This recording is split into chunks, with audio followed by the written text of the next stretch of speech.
What's up guys, Crane here from LogicLounge.com. By the time this video is posted, the iPhone 8 pre-orders are live, and the big question is, should you get the iPhone 8 or the iPhone 10? So here's my take on the whole ordeal. For the iPhone 8, that's going to be the perfect mainstream cell phone for you if you're one who wants an iPhone and have possibly an iPhone 6, an iPhone 6s, that it's going to be the perfect phone for you because it's been about 2 years since you've gotten your iPhone. It's time for an upgrade, and that is the perfect one that you're going to be wanting to upgrade to. Whether or not you should go through the iPhone 10 depends on how much money you have.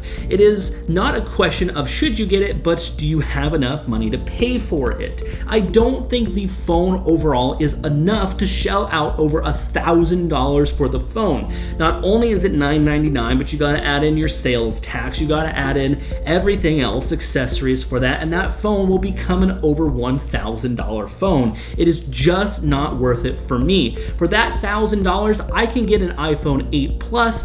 Plus, I can get Apple Care, which will cover it for any damages. You add on Apple Care to the iPhone 10, you're gonna have even more money to shell out of your pocket if you happen to break that phone. It's a great phone overall. It's got some really nifty, cool features, but if you're gonna be using them in your everyday life is gonna be a huge question. For me, in my opinion, here's where I stand.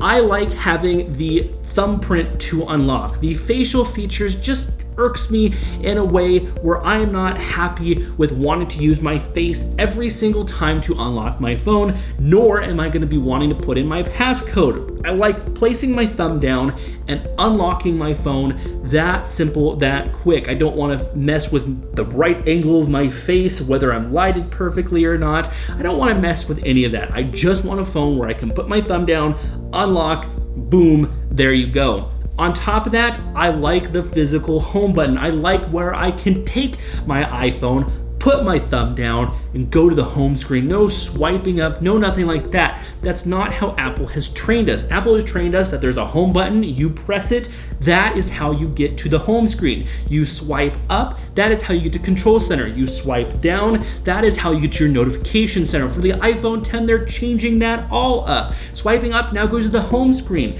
Swiping down on one side goes to your notifications. Swiping down on the other side goes to Control Center. That just doesn't make sense for the way Apple has been tuning their consumers to use their phones. So this is a way ballpark hit for the iPhone where I don't think it's a very good choice for anybody to get that phone. And I really am protesting the fact that it has that notch in the top of the screen now. That is not okay, Apple. I'm not okay with that design aesthetic at all.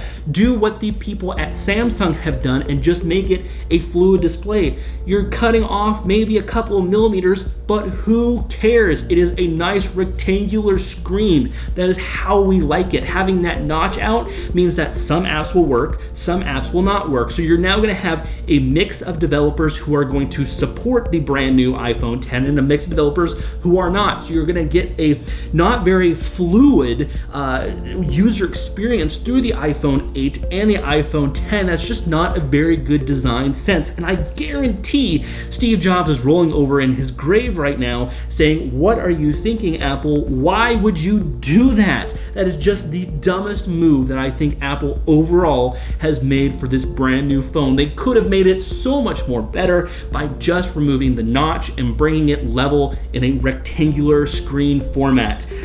But I digress. Personally, I am pre-ordering the iPhone 8 Plus. That is the perfect phone for me. I've enjoyed the large size of the Galaxy S8, so I'm going to try the iPhone 8 Plus and see how that works in, how well I like the size of that screen. I feel like the iPhone 7, which this one is just too small of a screen, so that is where I am going. That is my personal phone that I'm going to be using for the next year, year and a half, is going to be the iPhone 8 Plus. That is going to be my phone. None of this iPhone 10 stuff, so you should really not get it. That's all I'm saying, is I don't think that that is a true Apple-inspired phone. I don't think that that phone really breathes the essence of Apple and what their core mission is. This is one of those phones that one of the design guys was saying, well, let's just try this and see how it goes. I don't think it's a very good design choice, and so I think we should put our money where our mouth is and not get the iPhone 10, but get the iPhone 8, show Apple where they should put their research and development. I'm very happy with the wireless charging. I'm very happy with the iPhone 8 overall, and I think it's a great phone to have.